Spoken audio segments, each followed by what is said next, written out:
are the quiet gays? Where are the quiet gays supposed to go? Good morning. How are you? Hi, I am so exhausted, and the bottoms of my feet are they're blue and black Oh my God, why?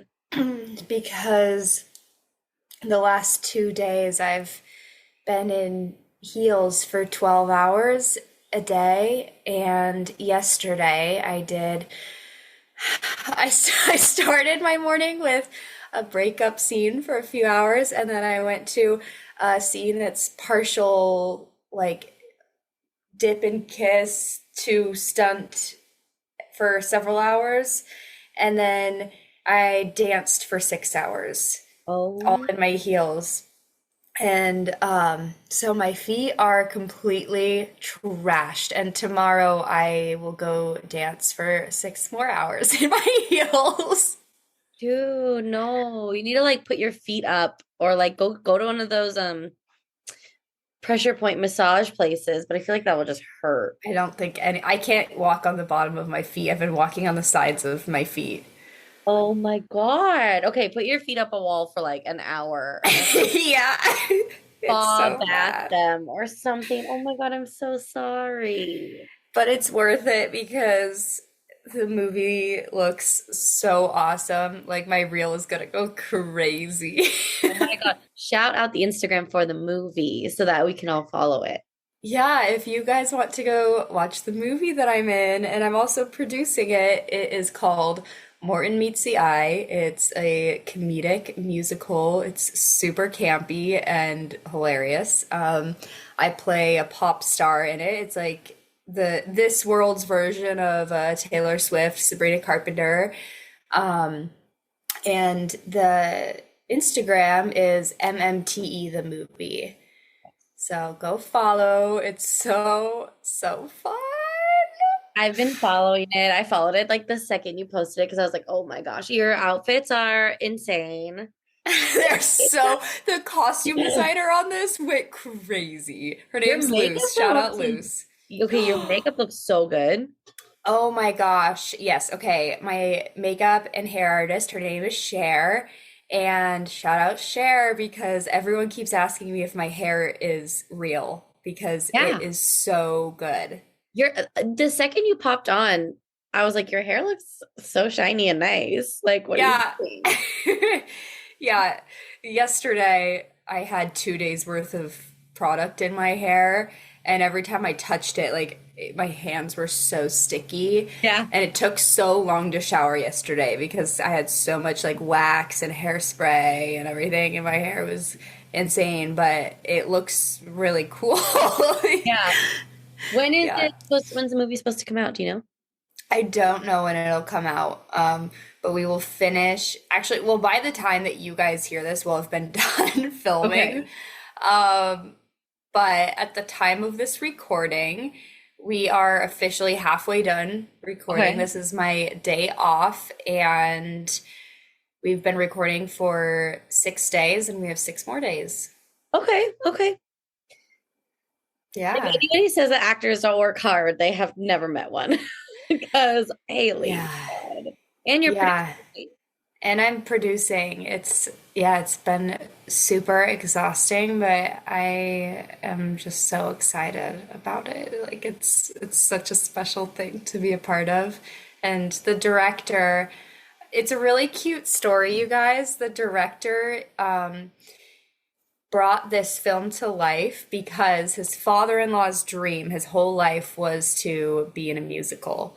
And his father-in-law like wrote this script and brought it to Chris as the director, who's one of my friends and mentors. And Chris was like, "Okay, well, I'll take it to a script doctor. I'll make this thing happen." And so he did. And this is his father-in-law, whose name is John. He plays the main character in the movie.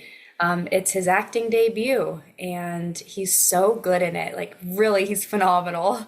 And it's so special to watch. And there's a really good father-daughter moment in it because Chris's wife, Jessica, also plays in this. And it's a really like cute, heartwarming little backstory to how it came to be. That's adorable. I can't wait to see it. Is it gonna, what's the release like? I don't know if you know all this information. Sorry. I'm just like quizzing. I don't know what the release is like. As far as I know, it'll hit the film festival circuits Okay. and then go to streaming. Okay. Ah, I'm so excited. Yeah. Uh, I've been playing Epic Games of Rummy Cube the past couple days. That's been my thing. Um, if do you know, have you played Rummy Cube? No, Okay, I don't know what it is. have you played Rummy? No. Like the card game? Well, that's a card game. Maybe. I feel like my grandparents have definitely Yes, introduced it at some point. that tracks. Yeah, it's like, but this is like a tile game. Think kind of like dominoes, but rummy. So you have to do like, it's basically like the cards where you have four colors instead of suits, right? 1 through 13. And you have to do like, you pick like 15 tiles and you have like your little board, and then you play them out in front of you. It's like 3 3 3 of a color of different colors, right? Or like 3 4 5 of one color, like rummy.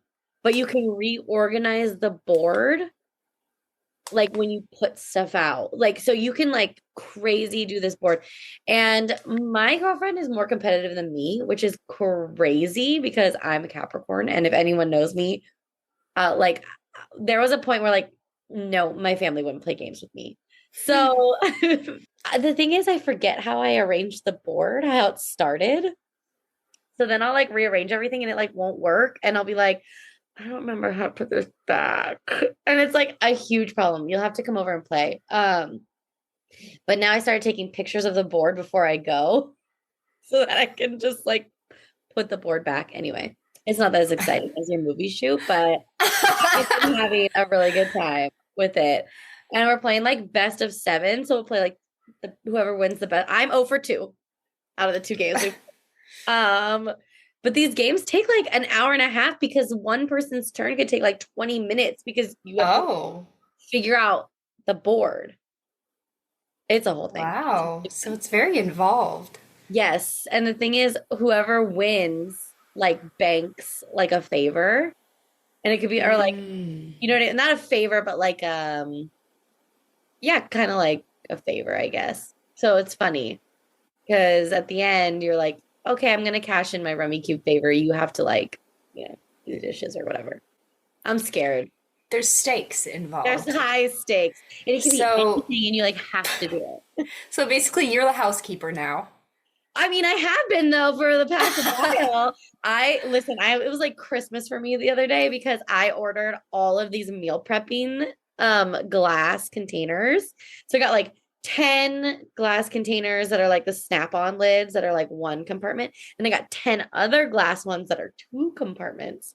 And then I got like overnight oats like containers with like the lid on top that you can like put like granola and stuff in, and then like cute little forks and stuff. So like I'm just a glorified chef right now and I'm very excited about it.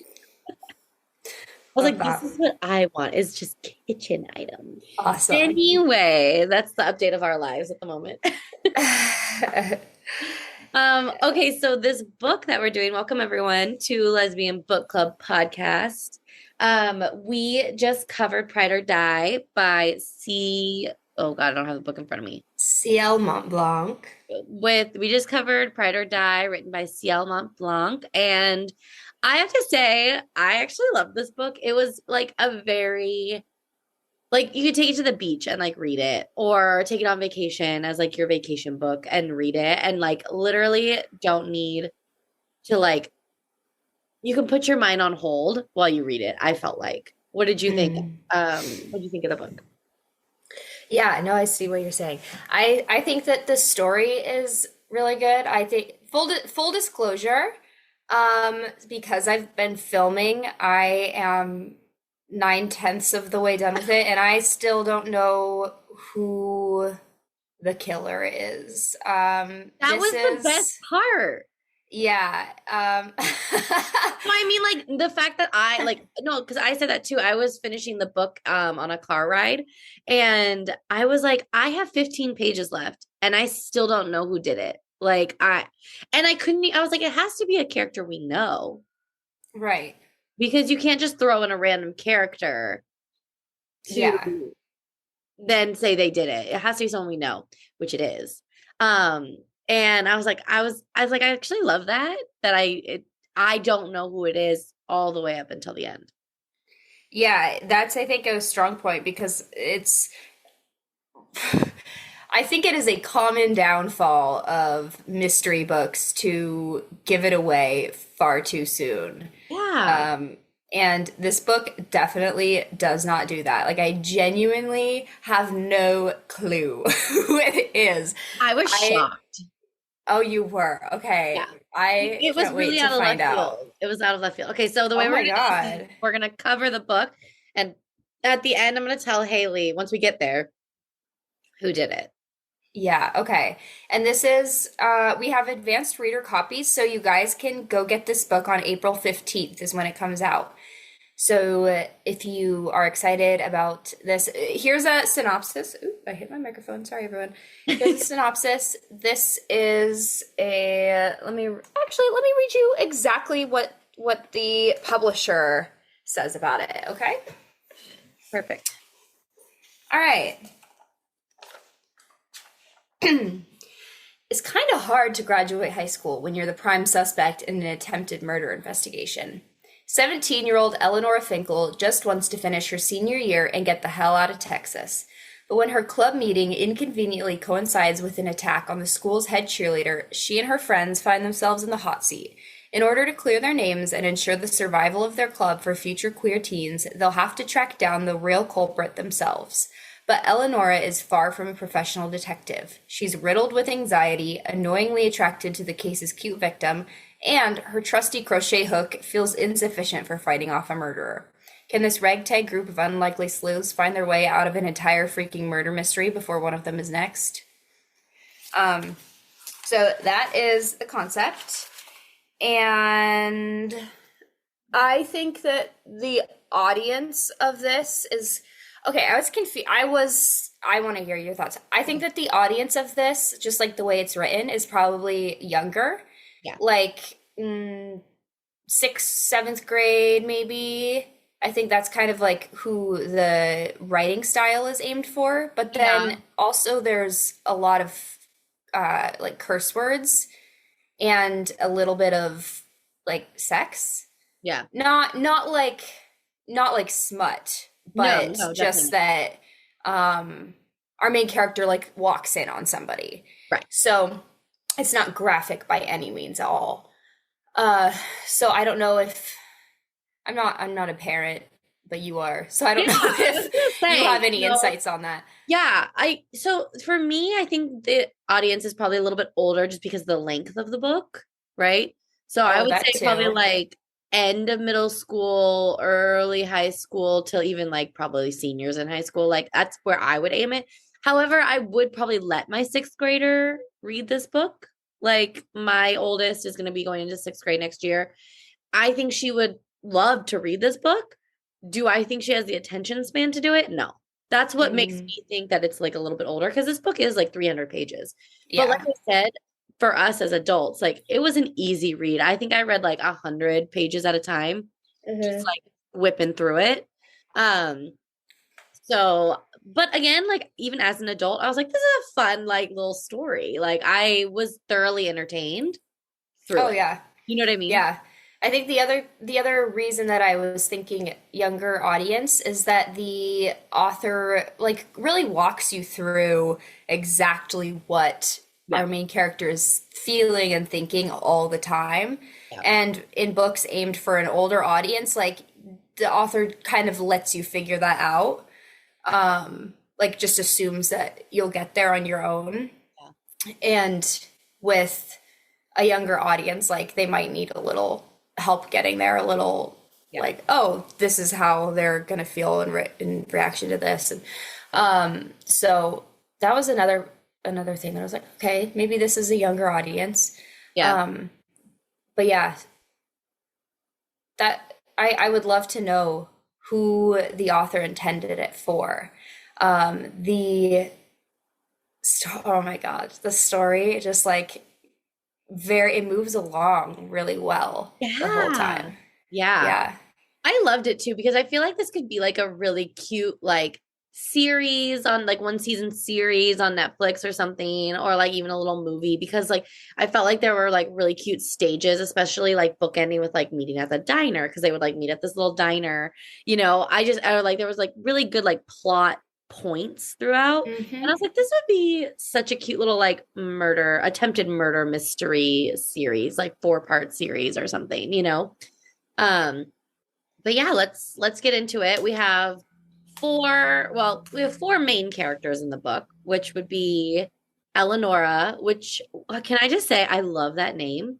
I was thinking about it and I was like, you could call her like for short, you could call her uh Nora, you could call her Ellie, you could call her Lenore. Like I was like, it's just like such a cute name. And she is a gay high school teenager. You know who she not description wise reminded me of, but like personality kind of wise reminded me of?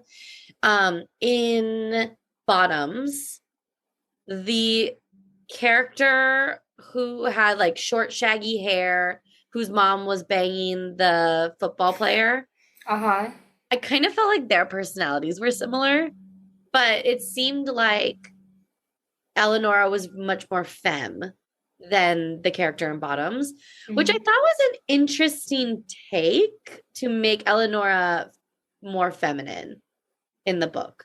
Because when you think about like a gay girl getting bullied in high school for being gay, you wouldn't necessarily think she would be super feminine.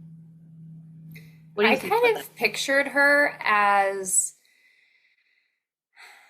not really going out of her way to think that much about her appearance or her image or like whether or not she's that feminine or not, but um or like her gender presentation, but just kind of like roll out of bed, brush her hair, make sure she has her craft bag Yeah, but kind of she's person. like, yeah. I could totally see that. But also, she's like always wearing dresses and skirts.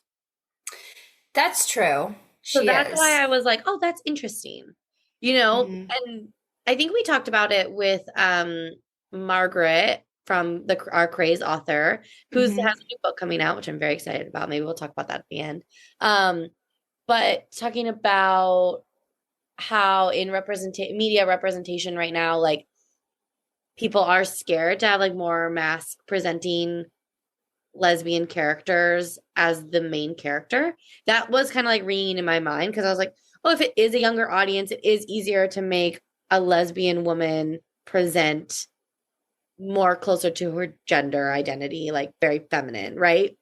Hmm. Those terms didn't line up. I'm so sorry. But you know what I'm saying.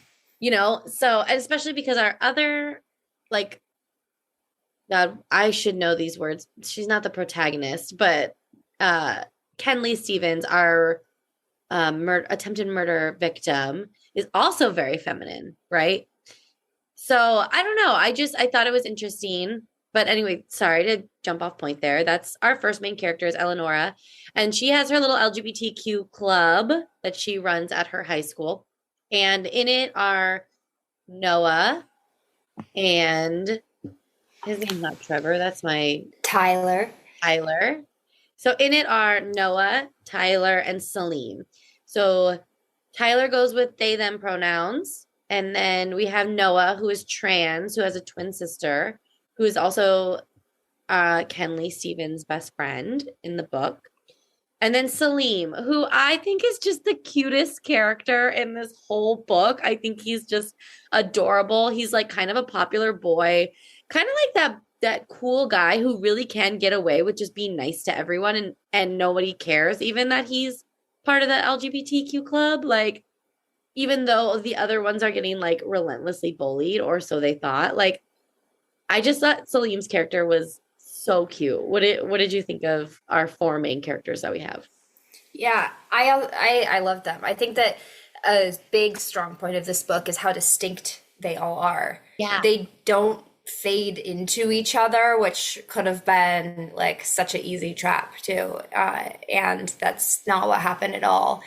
They were very distinct. Like Noah is kind of hyperactive and always up to something, and he's like that friend that um, I mean, there's like TikTok trends going around about this, but you know, the friend that every time you talk to them, they have all of these crazy things they're doing. Like they've caught a possum and are domesticating it, and they have constructed like an underground bunker in their backyard, and you know, just, that's Noah.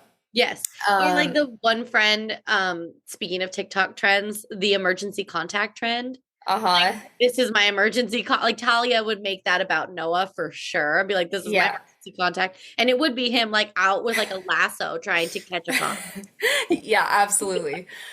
And then we have Tyler, who is like the antithesis of Noah. He is, or they are super reliable. They are really type A, and they want to be a lawyer, and so they always are thinking of the legal repercussions of everything. And they have kind of a uniform, which is a button-up shirt and a tie, and everything is very crisply pressed all the time. And they have a buzz cut, and um, just very like clean cut all around is Tyler. Yes. And then yeah, Salim always has his headphones on. He's like a big teddy bear. He's really rich, but like he doesn't, that's not, hasn't even crossed his mind.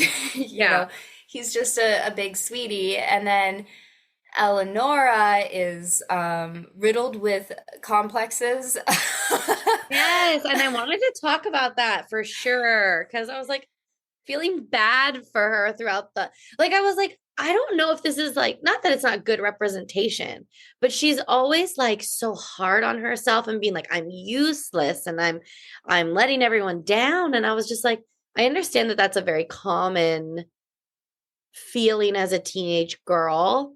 And I'm not saying it's not, a teenage boy experience, but I don't have that experience. But as a teenage girl, like, I think that's very common. But I was also like, maybe this is just the mom in me being like, I want a confident girl. Like, Yeah, I mean, reading this too, I was like, oh my gosh, I wish that she wouldn't, immediately negate everything that she thinks. Like, Yes. she would think one thing and then be like, but it could go this way too. And I'm like, girl, just stick with the thought. I know.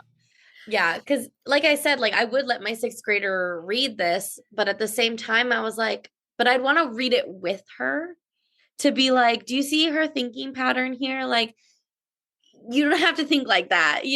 So and she obviously has like trauma that we can get into a little bit. Like her dad passed away, who was like her very best friend. And and I can understand how that can, like, it was very good representation. You could see why she was riddled with this anxiety that she has, right? But at the same time, again, I was just like, oh girl, like you're so smart, like you got this, you could do this. Yeah, it was fun. It was very fun to read. She also has this whole thing about like, I can't let my friends do this, so I volunteered for the most dangerous position, and I will not let anyone argue with me. Very Katniss Everdeen vibes were coming out in that situation. But what was so cute was like in the one specific one I think you're talking about, she didn't get to do it anyway. And I was just like, I love that her friends are so protective of her. They're like, okay, Eleonora, think, be quiet, So I thought that was really cute. So, okay, let's get into plot because I think we did a good job telling you about our characters. So Kenley Stevens, we'll talk about her. Let's talk actually, you know what? Let's touch on some other characters real quick. So Kenley Stevens, who is our victim, she is head cheerleader. And according to Eleonora, a huge bully, calls her sandwich girl, which is actually, that was a very funny, also devastating little plot point in this, and we'll get into it. Calls her sandwich girl, and we'll tell you why in a bit. And just seems to make Eleanor's life like a living hell, along with all the other cheerleaders, which Talia, which if you remember is Noah's sister, twin sister. She's also a cheerleader, but she does not engage in this bullying, obviously, because her brother is in this club, right? Mhm. And then we have our adults in the book, which would be Principal Ballard, who this guy is like the Trunchbull from Matilda to me. Like, he's just like constantly trying his best to fuck up their lives and this club. It was very clownish to me, like his character, but also like dumb people in the world can make queer people's lives awful. Mhm. Like, what did you think of the principal in this book? Yeah, you hit it on the nose. He's very much the antagonist that is like at every turn he's there to be awful in like the most dramatic way, and the descriptions of him are, they're so crazy. It's like him and his little rat teeth and his you know, it's like I mean, they just make him sound like the most awful, disgusting person. Yeah. Like very Jim Carrey in A Series of Unfortunate Events. Yes. Like just a true villain, and you can like see it in his physical description as well. Mhm. Which also, though, I thought the book did at the very end, and I don't know if you got to that part, talking about nuance in people's character. Actually, you probably didn't get there. When they broke into his office and the Yes. And the newspapers. newspaper articles, old Mhm. newspaper articles they found about him. But at the end, the author talks about, because we're also going to have to look at nuance with the killer. So Mhm. the author does a really good job of, like you were saying, very easily laying it out. Like you don't really have to make your own conclusions. She's like, yes, this person was the murderer, but like this is the reasons why, and you can understand. Like it's very interesting. Not the murderer. I keep saying this is a murder mystery, but Kenley Stevens does not die. She's fine. She wins homecoming queen. She's fine. Which is also getting at the homecoming end part, very Mean Girl vibes, like with the crowning and everything, and then the speeches. I was just like, this is cute. This is a cute little book. So yeah. So we have Kenley Stevens, we got the principal. We also have Miss Winston, who is like a very shining little light in this book. I really, as somebody who was very close with like their teachers in school and like with guidance counselors, like I loved adults. They were, Miss Winston was very helpful in this book for Eleanor to actually have someone to go to. And Miss Winston is a lesbian. She's married to her wife, which is really cute because Eleonora is just at this one point feeling so low because everything's like being taken away from her because they're in so much trouble because everyone thinks that they tried to kill Kenley, right? And they have to get sent to the guidance counselor, and the guidance counselor kind of like subtly shows her this photo and is of her wife and her, and is like, I'm on your team, like let me help you. And I thought that was a really good and cute little accent in this book. Yeah, I loved having Miss Winston in this book. I think we have to talk about the adults in this, like Mr. Shaw and Miss Winston, because Yes. they are so important. Like, so important, like for queer kids to have that at school. So yeah, it's so crazy that we wouldn't be allowed to, like, the don't say gay laws and stuff. Like, why would it be that for kids that just already exist and are who they are, that they aren't allowed to see who they would be as adults and like have role models the same way that any other kid does, you know?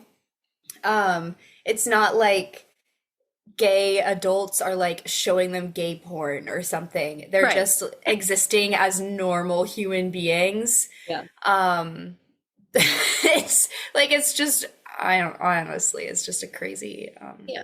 And like getting into that just like a tiny bit because I saw this TikTok um that was talking about The Handmaid's Tale, and I don't know if you watched it or not. mm-mm. But Alexis Bledel is in it in Mhm. some of the later seasons, and her storyline is absolutely tragic. But Miss Winston kind of reminded me of this character in The Handmaid's Tale because she was a professor at a university, and when all these like crackdowns are happening on LGBT people, on just everything, and if you're a Handmaid's Tale watcher, you'll understand where I'm going with this. But the first step in some of those crackdowns was to fire the LGBTQ professors and things like that.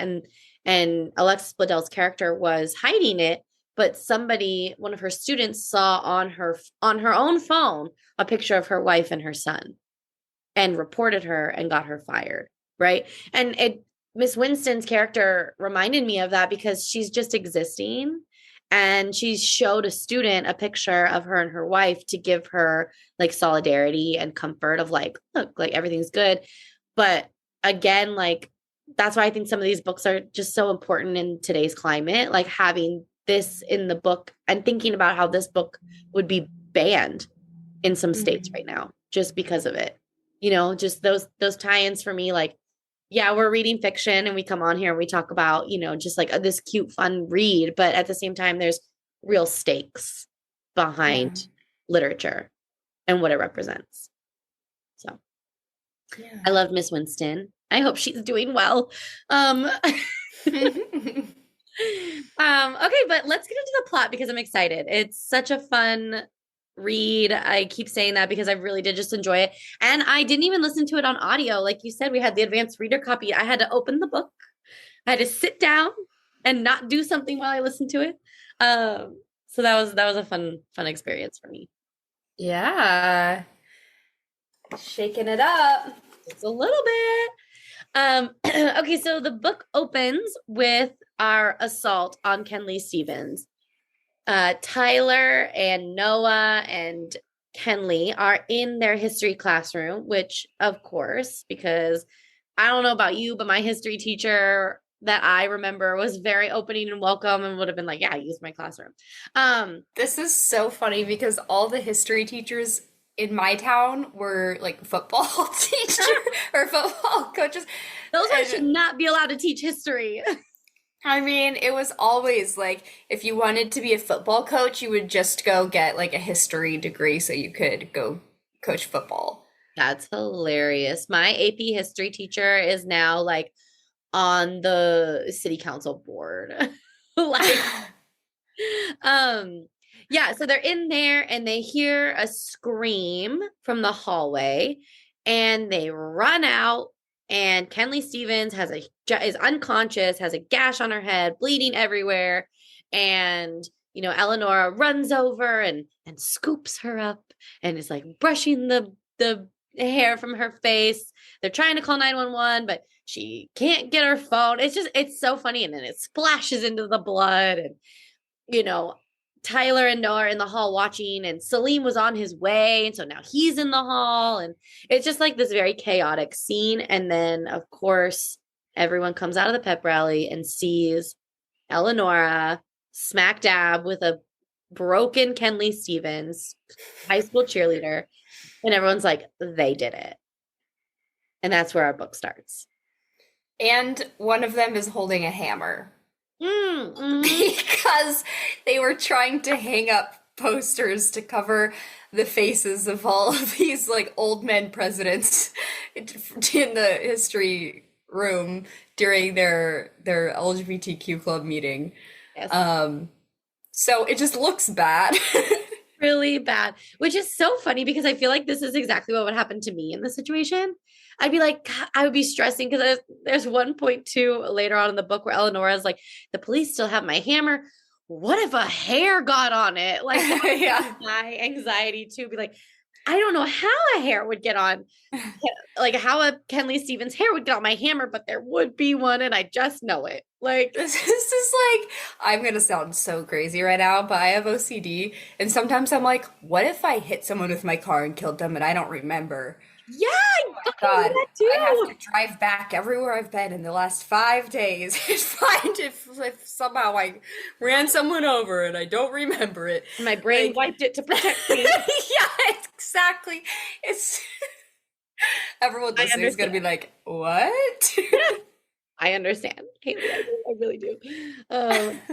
So the police are called and they get taken into the principal's office, and the principal's like, we're shutting down your club because you guys tried to kill Kenley. And what's really interesting too is that the gash on Kenley's head looks like a 1, right? So everyone's like, Yeah. oh, there's going to be more victims. Like, this is a serial thing on the loose. Like, they carved a 1 into her forehead. And the whole time in the book, I'm like, that's crazy. Like, we're waiting for another victim. You're waiting for another assault. Everyone is on edge because, again, Kenley has this like 1 on her head, and she's put into the hospital for like 3 days. Like, she's in there for a long time. And yeah, oh, there's a really pretty, oh, now it's my window. There's a really pretty red, like chested bird A sitting. robin? Yes, it looks just like a Red-bellied robin? yes, and it's sitting on my daughter's zip line right out the window. Which is Oh. really, I'm actually really glad I see this bird because there's actually a nest up in there in the underhang. And this morning, normally we sleep with the window closed because my girlfriend gets cold, even though I'm like really hot all the time. And she opened the window because it was so hot. And this morning we're woken up to like all these birds, like, like just cheep, cheep, cheep. She's like, I think there's a nest up there. I was like, there is. She was like, I know my birds. But now I'm like, I can tell her it's a robin. Oh. So We cute. always get red-breasted robins in our yard at home, and they're so They're cute. so cute. Oh my gosh, yeah. I saw a really funny tweet, speaking of birds, that was like, oh, I see this like yellow breasted, black and white, sharp billed bird over here. I wonder what it's called. And it's like ornithologist, yellow chested, sharp billed, black and white bird. Oh my God. There was, okay, I just have to, there was this boy that was my sister's friend in her grade when we were kids, and he was like a savant about um chemistry and ornithology and trains. Okay. Oh, of course. And He was autistic. probably.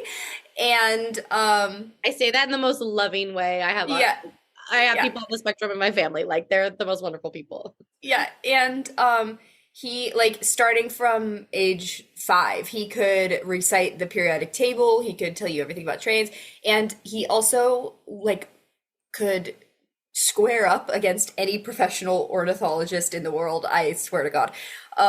But so you would go and he would come to our house and he would just like rattle off all of these bird names to you and facts and stuff. And I was into it because I love birds. And our next door neighbors had like 40 birds. And I used to go and hang out with them all the time. And so anyway, shout out to Sutter. Ew. Actually, I'm gonna say that again because so I don't have his name. Shout out to him. That's so funny. Yeah, ornithology. I'm like understanding why older people get into it because my mom is like starting to really get into it. She's like a bird feeder and like a camera, and she's always sending me like bird pictures. She's like, no, but look at this one. And I'm like, cute. But I know I'm gonna be the exact same way. Mhm. Okay, I'm so sorry, everyone. Back to it. So Kenley's in the hospital. The LGBT club looks really suspicious. And when this attack happened, they were like holding an unauthorized meeting because they were supposed to be at the pep rally, which is also kind of cool because you're like, okay, well, all of the people, like all of our suspects are at the pep rally. So who's not at the pep rally, right? Mm-hmm. Interesting to keep in mind. And so what's interesting is Eleanor goes to visit Kenley at the hospital. Do you remember Right. how that happened? Kenley texts Eleonora and is like, "Hey, can you come talk to me?" And Ellie's like, is this my nightmare come to life? But I gotta go it's find my bully at the hospital. yeah, but it's crazy when she gets there because she finds out that nobody has come to visit Kenley. Like, not her family, not her boyfriend. She's just been there alone after she got attempted murdered. Yeah, Yeah, poor that's so girl. sad. Oh yeah, Kenley wanted to give Eleanor her phone back because the police took Eleanor's phone thinking it was Kenley's because it was like in the pool of blood. And Yeah. Noah goes with Nora for Nora, that's what I would call her, sorry, Eleonora, for like moral support, which is really sweet. I think Salim goes too. Or maybe it was Tyler. Three of them go. And To the hospital? yeah.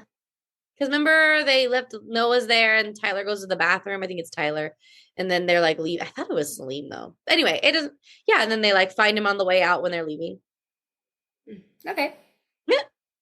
I promise. I remember Okay, that. okay. Like, okay. But what's interesting is, yeah, Eleonora goes to visit Kenley and she gives her her phone back, and there's this weird photo underneath that like was under the phone. And it's like this in my head, it was like a Mormon family. Like these like three like the mom, dad, blonde, little boy blonde, and little boy like ninth grade, like freshman. And they're like, that's weird. And so this is where like Eleanor is like, okay, we're gonna start this investigation. We're gonna figure out who did it because the police and the school really want this to just go away and they want to like frame us for it. But there are all these clues, and we'll do our own investigation and we'll figure it out. So yes, and you were right. Kenley's boyfriend Derek did not come to visit her, which seems weird because they're kind of like the high school power couple, football Hmm. player, cheerleader, all the fun tropes that we like get from these books. And so this is when they start to try and figure out who this boy is in this picture. And but what's also like eating away at Eleonora is like, why is Kenley being so nice to her? Right. Right. I want to get into the bullying aspect of this book. So Kenley calls Eleanor a sandwich girl, which you're like, what the fuck? And so when they do like the club rush or whatever, which I always saw in like Pitch Perfect and thought it was like a college thing, but apparently they do it in high school. I have no idea. Um, they were earlier the last year, Eleanor is trying to recruit for the LGBTQ club. This is also where like the nightmarish principal comes in.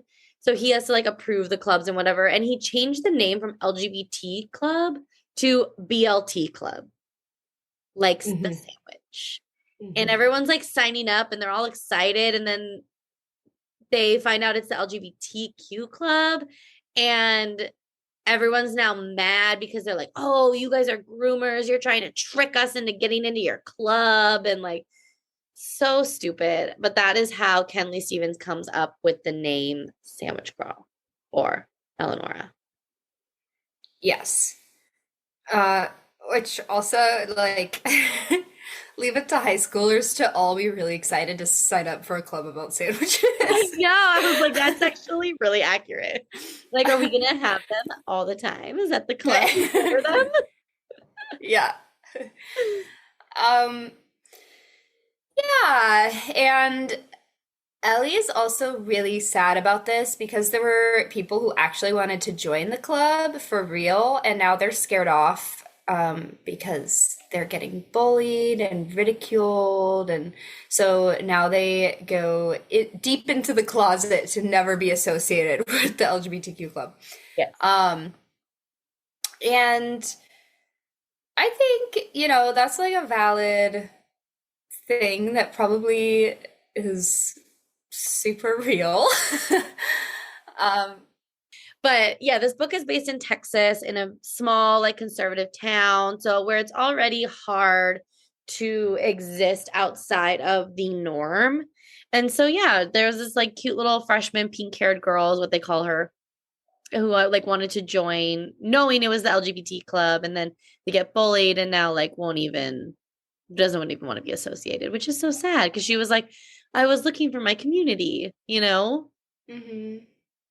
Also, so see, because we have like an advanced reader copy, I don't want to like give everything away, but also Mm-hmm. like skip ahead like 1 minute if you don't want a key piece of information that I called from the beginning, from the first hospital room visit. I was like, oh, here it is. Skip ahead if you don't want it.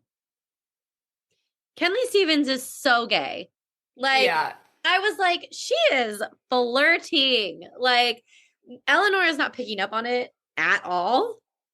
But I was like, oh, I see where we are here. Okay, understood.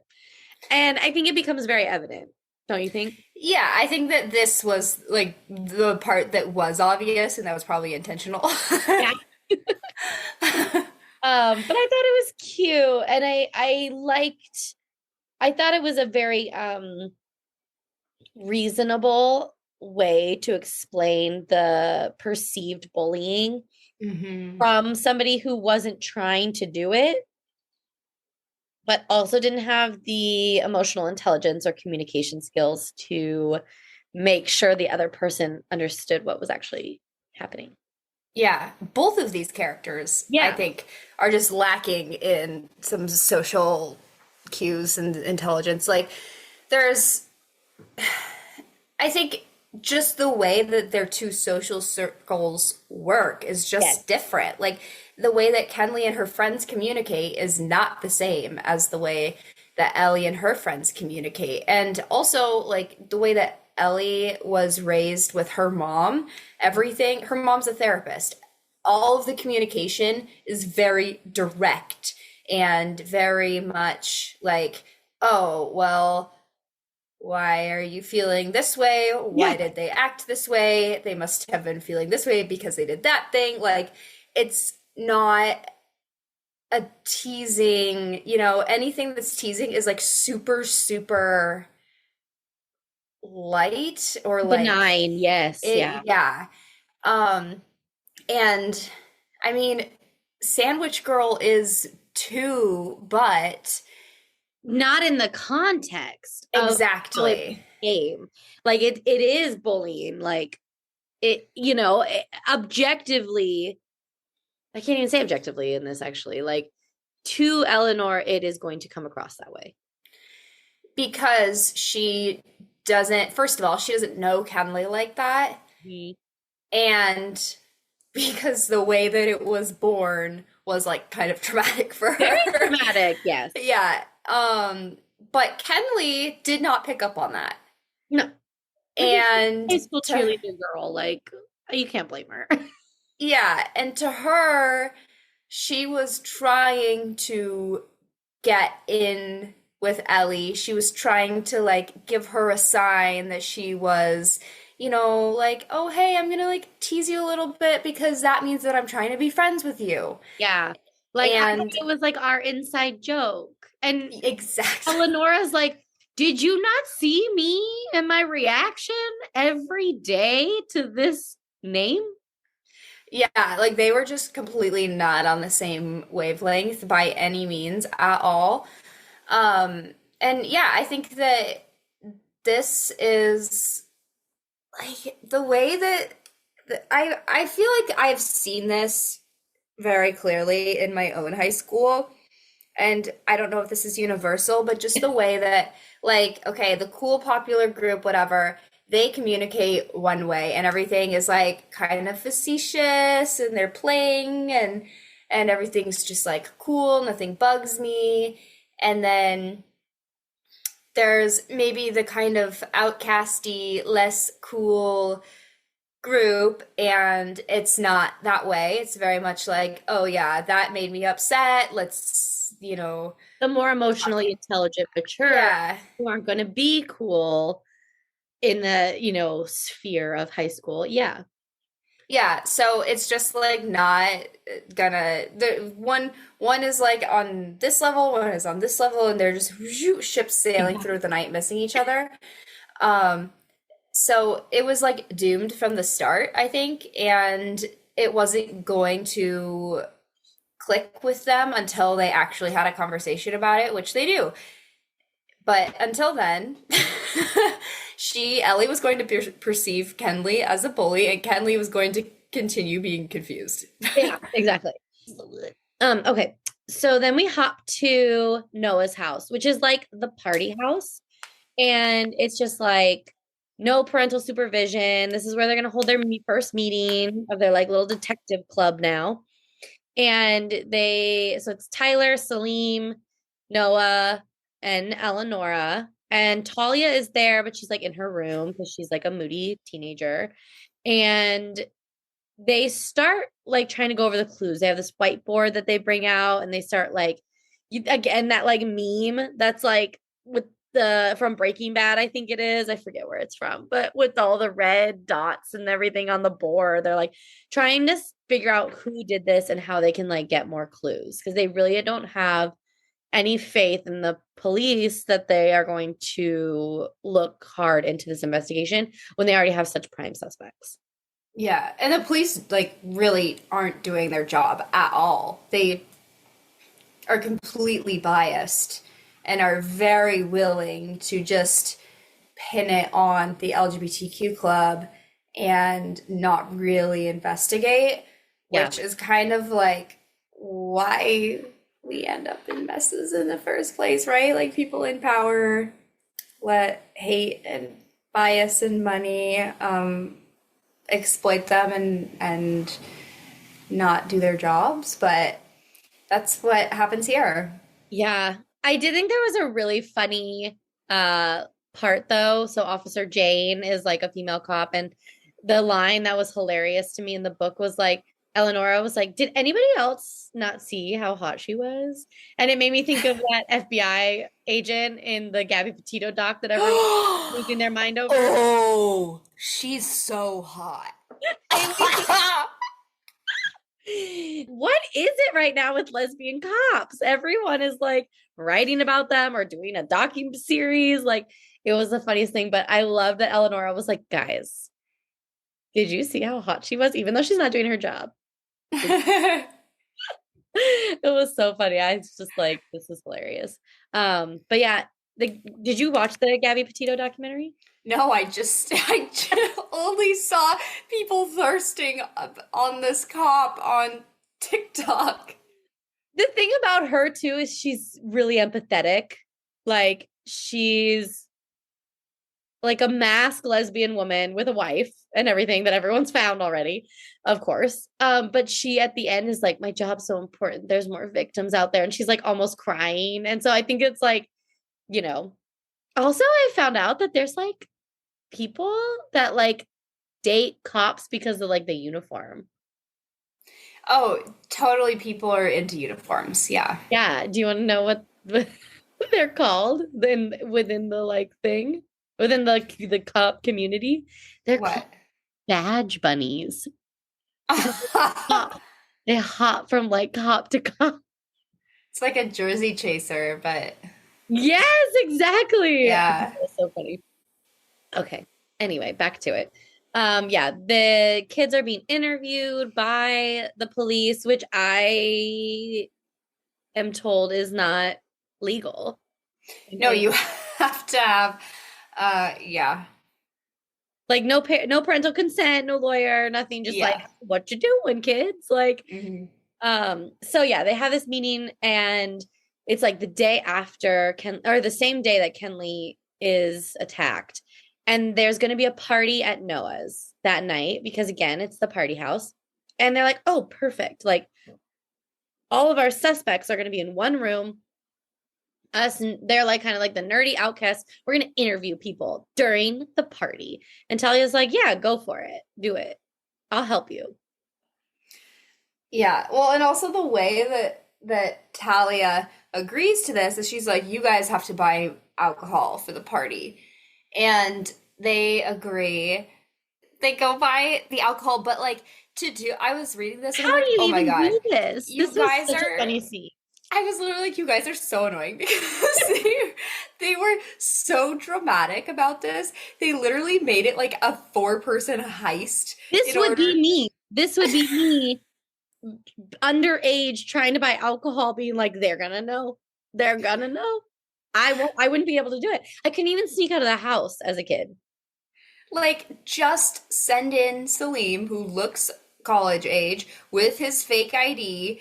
Don't send four of you in all separate cars, which are identifiable as yours, to dress up as not you, which looks suspicious, and then hang around the gas station in disguise. Like, In your that Peter Pan is disguise. suspicious. Yeah, that is suspicious. If Okay.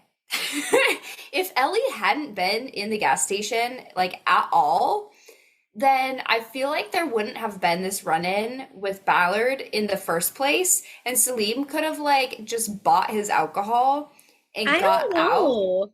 I don't know because Salim is so identifiable. But I don't know if Ballard would have even, like, I think Ballard would have just done his shopping, I mean, Eleanor definitely whatever. made it worse. Like, Yeah, like she drew attention to yeah. herself and like big time. And that I think made Ballard be like, what the heck is going on? And look around and be like, oh my God, there's Salim buying a shit ton of beer. Yes.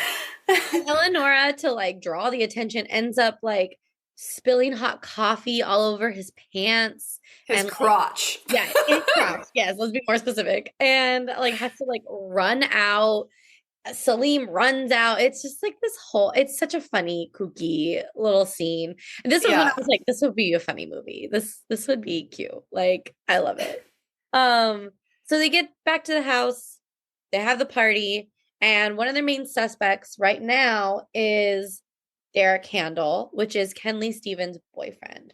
Because obviously, like Tyler's like, I watch all the crime things and I do all the, it's always somebody they know, it's always someone close. It's normally, as we saw in the Gabby Petito doc, it's normally always the boyfriend, right? Mm. So they start going and talking to everyone. And we find out that Kenley has been selling Adderall. And so they're like, okay, so there's now like more potential motives. And they're actually doing like, I feel like a really good detective job. Mm-hmm. Yeah, they're finding motives, they're figuring out potential suspects, they're trying to like get close to people and interview them without revealing why. But the thing is that like they're not cool enough to be talking to these people in the first place, so it's like suspicious when they do. And then there's two more little events. So nobody really thinks Derek did it. He just doesn't seem like the type of guy to really do it. But they're also like, okay, but he was helping Kenley sell the Adderall, so maybe like he wanted the profits. Like it was just, they're just trying to come up with ideas, right? The second thing that happens is they find the boy from the picture that Kenley gave to Eleonora. And he's this ninth grade little boy. But the key thing about this is that his last name starts with a B.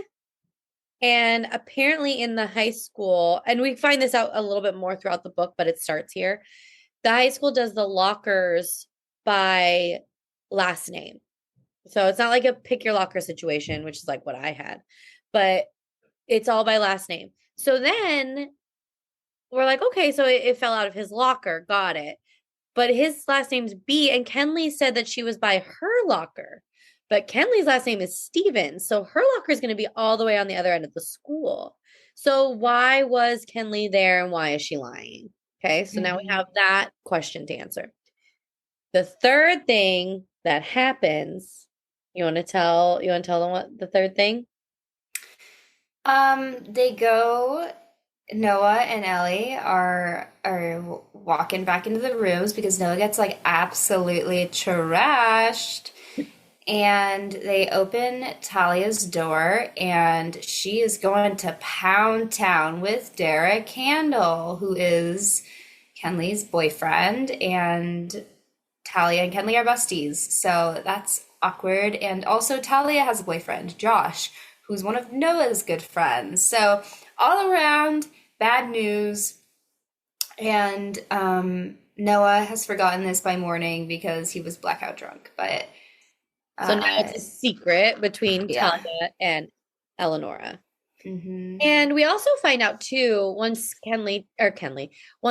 Eleonora talks to Talia about this, is like, you know, Kenley knows about that Derek's been coming on to me, and like, you know, she knows about it and she's fine with it. Which again, I was like, oh, Kenley's gay. Like another thing. Because Talia or somebody is like, oh, they've only kissed like 3 times. And I was like, oh, that's a gay girl in a fake relationship, right? But like, does Derek know? Or is he a dick and just cheating? Or is it like, you know, very Hollywood where it's like, we're bearding and you can do whatever you want. Just don't make me stupid, you know? Yeah. So we have a lot of moving parts at this point. And where do we go from here? Like your binder. Oh, so another element here too at this point is that every time that Kenley and Ellie talk, Ellie is both it starts with Ellie is infatuated by some element of Kenley, and then she follows it immediately by being disgusted by some element of Kenley. So she cannot make up her mind. She's very conflicted about her feelings about Kenley. Yeah. Which is like so cliche. Yeah. Also, Salim and Tyler are definitely like in love, I think. Oh, I know. It's so cute. Yeah. They're like dancing at the party. They're always worried about each other. They just, I think, are in love with each other. So we have a new stake that happens. They get placed on academic probation. And if they don't fix it fast, then Salim will be out of the homecoming game for the rest of this, and he'll be out of the rest of the football season. And that's really bad for him because he is planning to go to college on a football scholarship.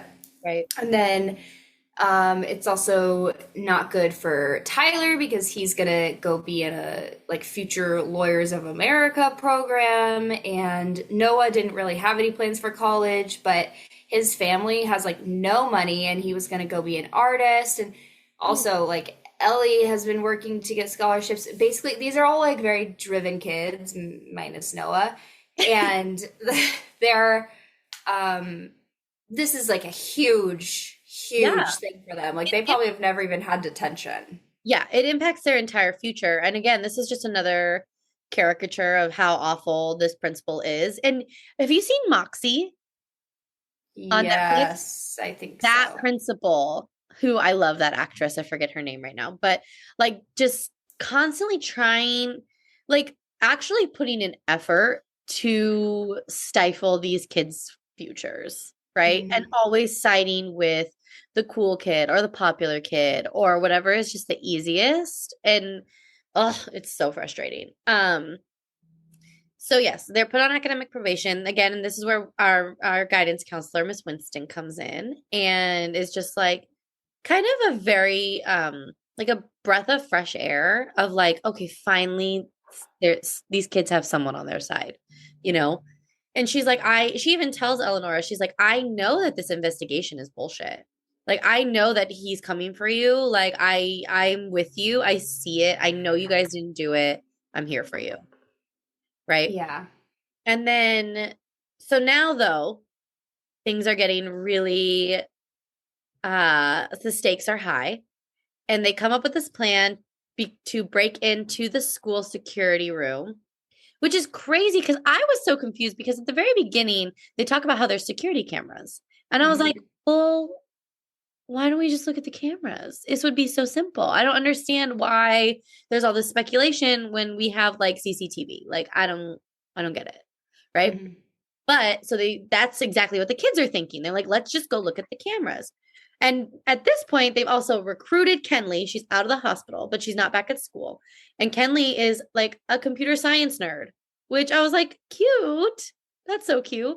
And they want Kenley's like, I want to help you guys. And again, like you were saying, Eleonora's like, I don't know about this. I want you around me because I'm secretly in love with you, but also I hate you, which makes me think of the song in Wicked, Loathing, Adulterated Loathing, but really it's lesbianism. So yeah, they have to break in, and the thing is though that the principal stays late at the school a lot of the time. So they had to come up with a plan to get him out of the school, which this is where that friend Noah, this is where he shines. He's been up to his own side quests. Yes. Yeah, he's been secretly catfishing Ballard for who knows how long, and he catfishes Ballard to meet him at a park across town, and he's like a 30-year-old dominatrix masseuse. Because Ballard has a foot fetish, and you know what? To each their own. We're not going to kink shame here. But yeah, so it's like, meet me at the park so I can step on you. Yeah. Which is so funny. It works like a charm. And they get into the school, and there's 5 of them there. Like, they're all there. And Kenley does her thing, and they find out that an hour of footage has been deleted. Which I want to circle back to this at the end. If I forget, let me know. But they find out that this footage has been deleted, and Kenley also deletes the footage of them coming into the school. But while this is all happening, they hear like a noise, and they're like, oh my God, like they think that the security officer of the school, who has like been sicked on them by the principal to like watch them, is there. And this is going to be a huge problem if they get caught, because they're already on academic probation. Their club's already been shut down. Like, the next consequence would be expulsion. So Salim sacrifices himself so that the rest of the club can escape. He gets caught, and little Salimi goes to jail. And now they have a new problem on their hands. Get Salim exonerated of his supposed crime. Yes. And an ally that they get in this is Mr. Shaw, the janitor, which I love Mr. Shaw, which they make this peace offering to him of matzo ball soup, and honestly that would work for me too. Like, bring me matzo ball soup, I'll do anything for you. Right? They're like, at the end, they're like, why are you helping us? He's like, you gave me soup. Yeah. But he also says something later on that I thought was, just kind of a good thing. And it was like, you guys are idolizing me because I'm just being kind to you, but the bar is so low. Like, all these other adults are turning a blind eye while you're being mistreated just because you're gay. And it's like, not okay. I'm just being a human with a conscience. And that's how everybody should act. Yeah, and we learn about him too, that he wants to help, but he also is very cautious because he has this daughter who needs a lot of medical treatment, and so he can't lose his job over it, but he still is like, he has more stakes, like more things at risk, but he's still helping them because it's the right thing to do. And like, he's right. He's like, you guys are glorifying me for this, but it's really just what I should be doing. Yeah. He also lets us know that the security officer, whose name is escaping me, but Herb, that's right, security Herb. In my head, he was the is it Mr. Finch? What? Yeah. Yeah, from Harry Potter. Like, that's who he reminds me of with like his cat. And he tells him that like the security officer is basically like very easily bribed. Kids give him money, and they'll let him, like, he'll let them use his security closet to like hook up. He also like apparently stole one of the teacher's breast milk from the fridge, like the teacher lounge fridge or whatever. And I was like, creepy. Like that would be my prime suspect right there. Breast milk thief. Like, well, that's fucking weird. But yeah, they find out about this, so they're thinking like, oh, maybe like he's part of it. So now they're thinking like, oh, like the adults are in on it, like the principal Ballard, the security officer, like they're all in on it. Which I'm like, okay, I think you might be a little off on that one, but you got to track down every route. And let's see what happens. So they break in, they got to get Salim. So now they're meeting at the diner and to talk about how to get Salim out of this. But as somebody with anxiety knows, Eleonora's brain is going insane. The stakes are high, the pressure's mounting, and she's like, what if Salim actually did do it? Like, because so Salim wasn't at the club with them when they ran out, and he was just found in the hallway right outside of where Kenley was at the time of the crime. And she's like, I don't want to think this about my friend, but like, what if he did do it? And she verbalizes this. And again, remember, Tyler is in love with Salim. Mm-hmm. Noah, they're all best friends. And Salim and no, or not Salim, Noah and Tyler really turn on Kenley for this. And it kind of breaks up their friendship at this point. And they're just like, we're done doing this investigation. Let's just let the adults handle it. Like they're resigning to their fates and hoping it goes their way. And I don't know, the way that Eleonora is repentant about this line of thinking, it didn't sit with me perfectly well. No, me neither. Because, Okay, so the way that she thinks about this is, I mean, as soon as her friends are like, how could you think that about Salim? And they leave, she is all of a sudden like, oh my God, I didn't even think about that he is Arab American and like how he has been impacted by racism and Islamophobia before, and like with him being queer and Arab American, that he has like this intersectionality and he's been harmed by it. And like, I just inflicted that same harm by accusing him of terrorism. And I was like, okay, but that's not like, that's not what happened. no, like Kenley said that he was the last person that she saw Right. before she got attacked. And so you're running through your options. You aren't thinking that he did something because Right. he is like because of his identity. Right. Like you actually ruled him out long ago because you think that he's a really good person.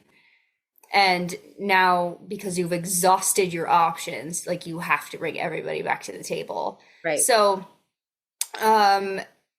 no, I didn't think that she was being like, it didn't, her line of questioning had nothing to do with his faith or his race. Yeah.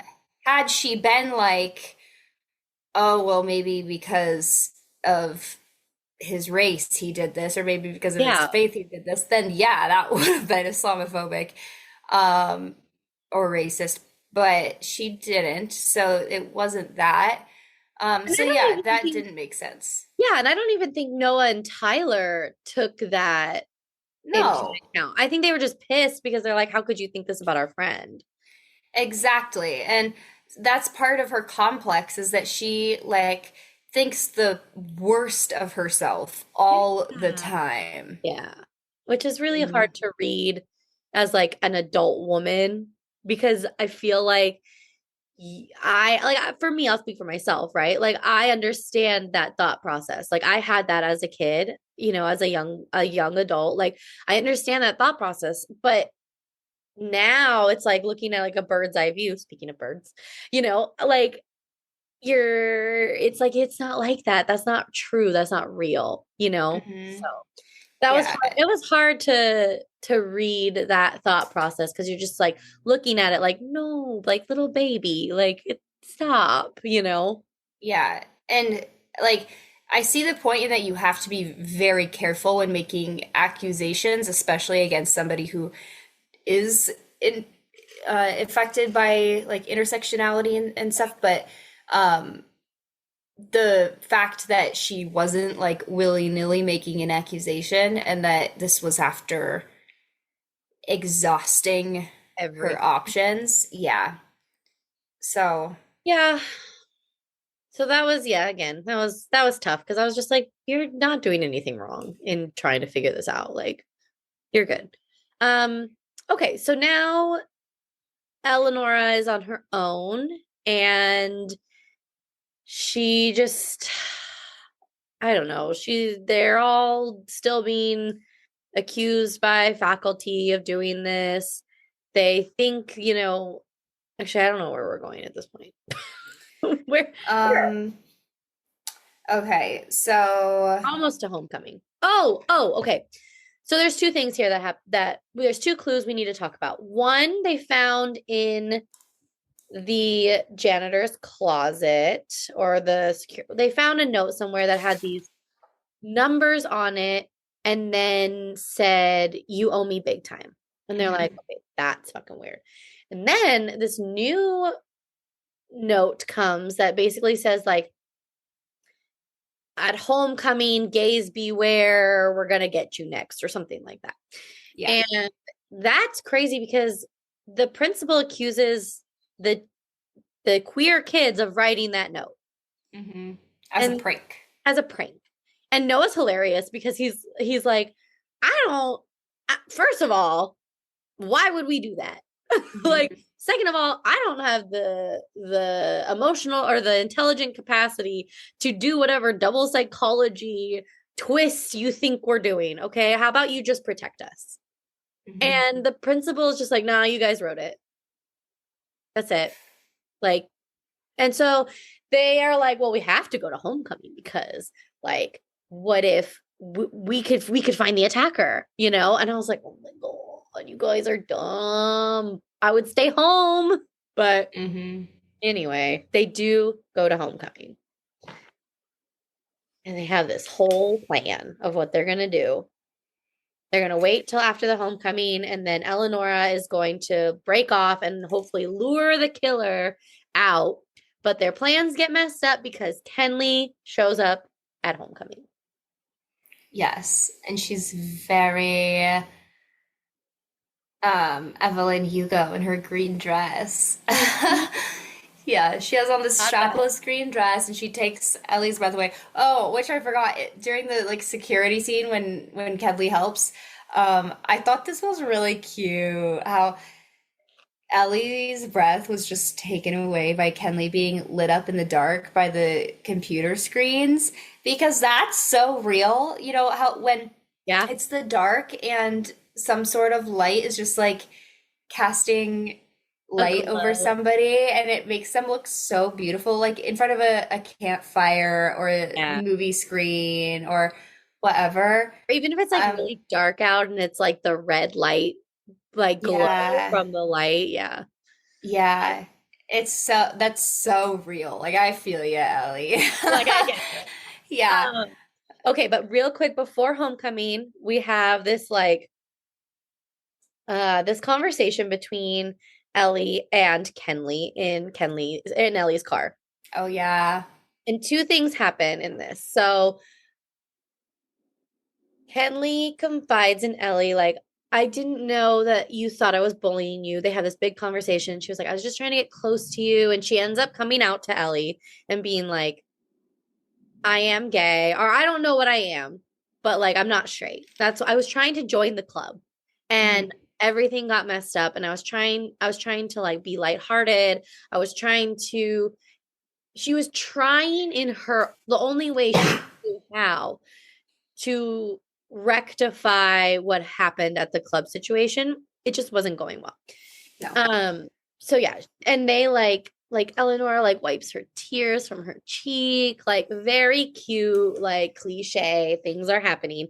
And I feel like they're like almost about to kiss, but then the security herb knocks on the window and he's like, you can't be here. And Kenley has like squished herself down to the back seat so she can't be seen.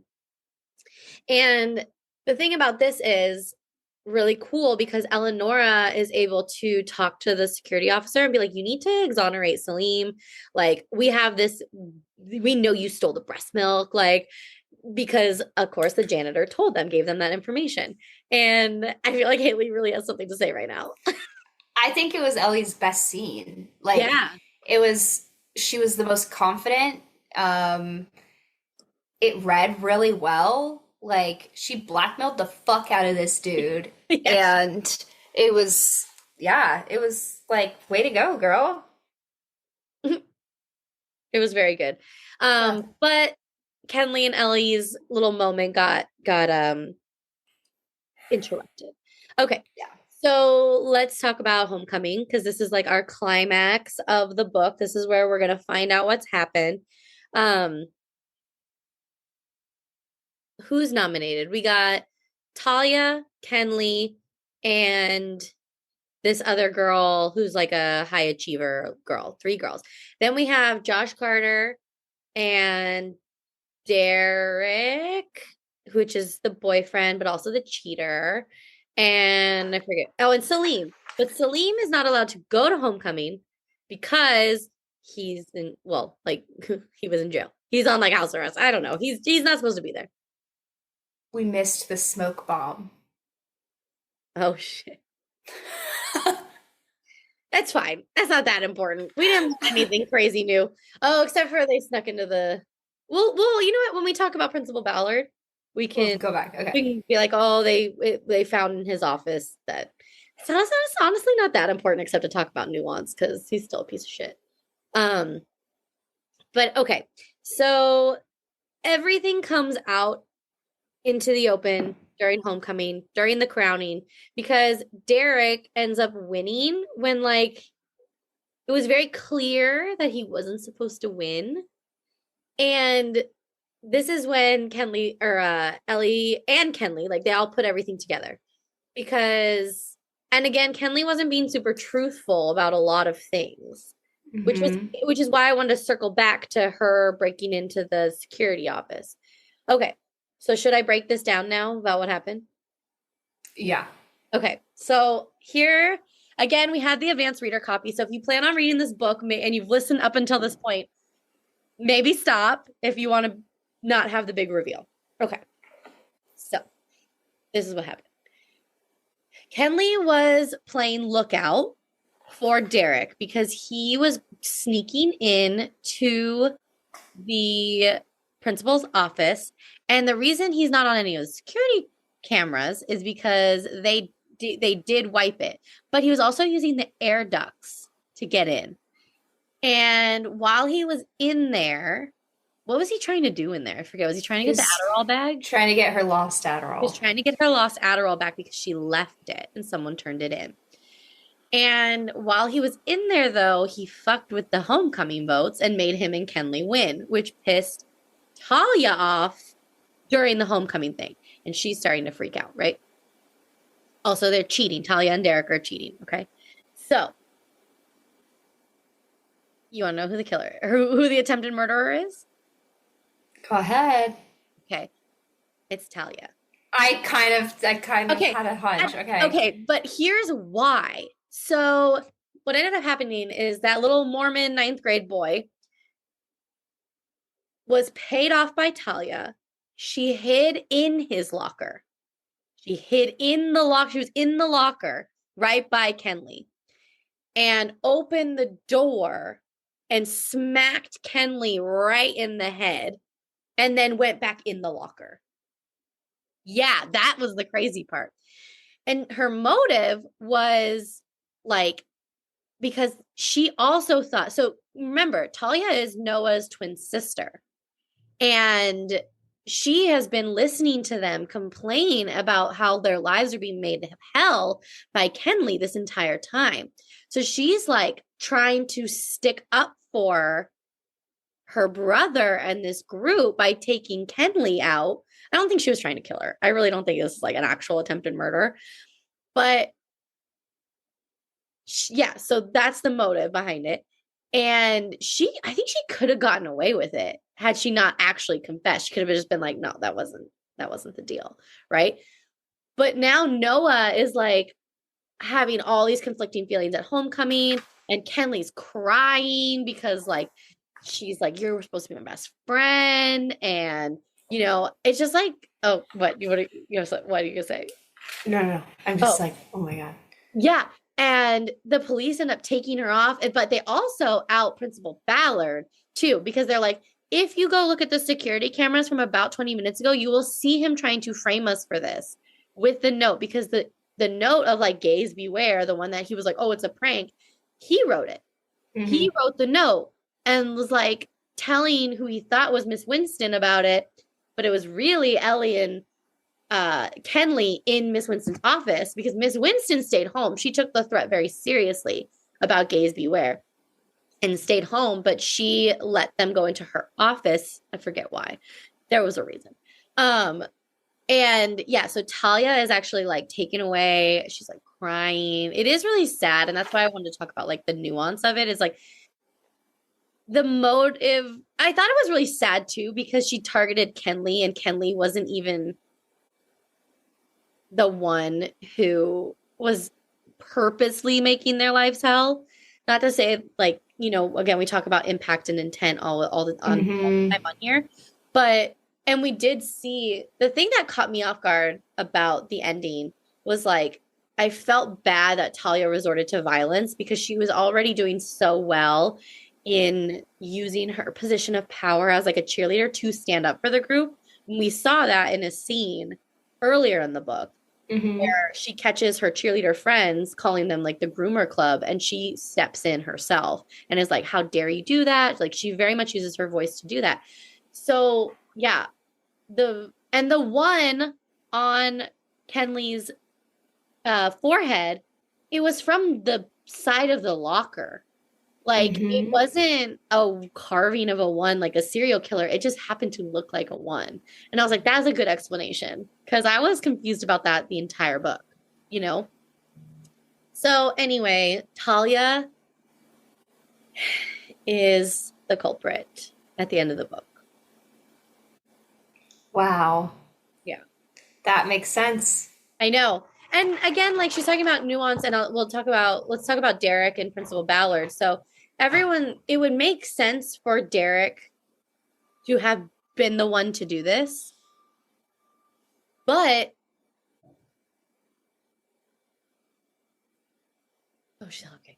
But he's like, he had an alibi, and even Kenley was like, no, like I would think it was him too, but because he's such an asshole, he's such a dick, like, but he didn't do it. And Talia, who is like standing up for them, you wouldn't think she would do it, right? There's just all these moving parts. And then even with Principal Ballard, we didn't talk about this, but when they were in his office for like trying to get more clues and stuff, they found this old article about him starting a club about men against domestic violence.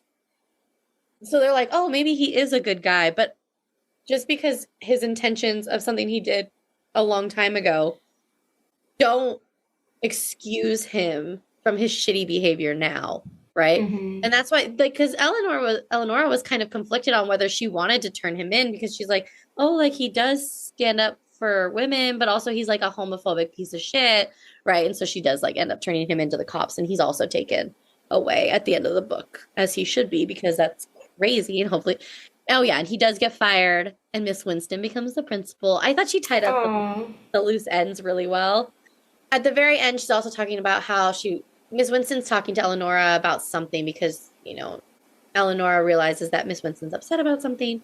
She's like, oh, there's this student over at this other high school, and they really want to transfer because I think they like banned the LGBT club there, and they banned some books there, and it made this student feel really unsafe, but it's so late in the term that they don't know if they're going to get it approved. And Eleanora's like in her head, and obviously the author like letting us know that like, yes, the LGBTQ club is safe at this school, but it's not at this other school. So while we have a win, there's so much more of a fight left to do.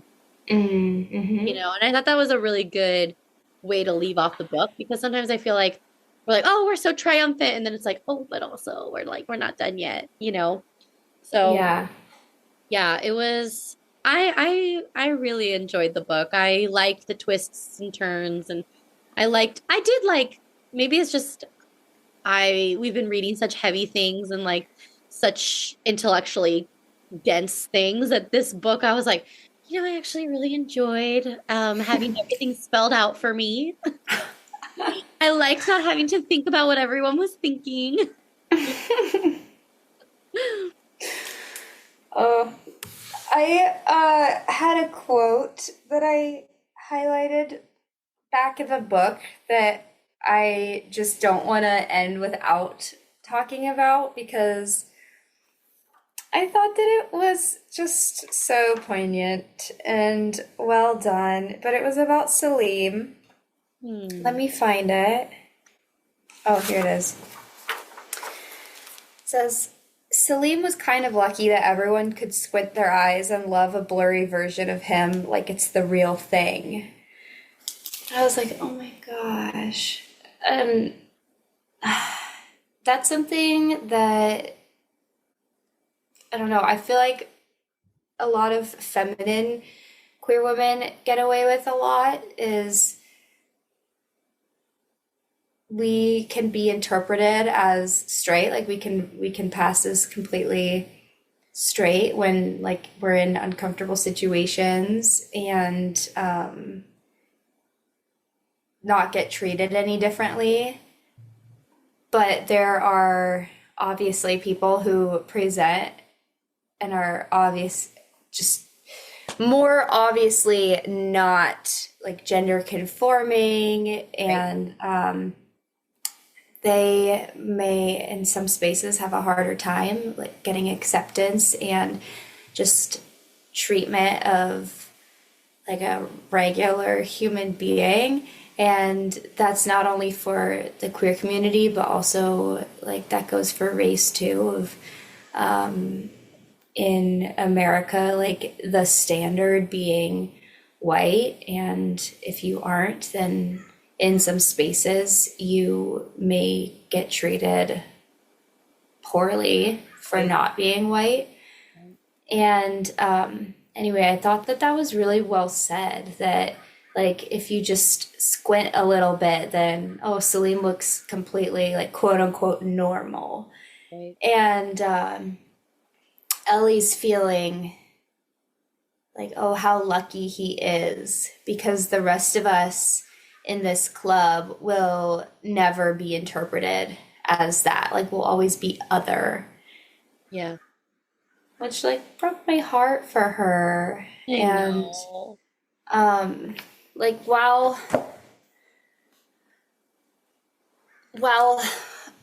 I wish that it was this like perfect fairy world that nobody felt like that and everyone's eyes could be completely open and everybody was treated just perfect for who they are. Yeah. Just like that. And why can't we just make it like that? I know. Oh, maybe one day. Start with us. Yes. I hope everyone reads this book. I hope you enjoyed our recap. I'm so glad we got to read this book before it came out, because now we can tell people to go get it, because it really is just like be a great gift for someone. It's an easy, light-hearted, fun read, especially if you like, young adult kind of detective-y queer books. Yeah.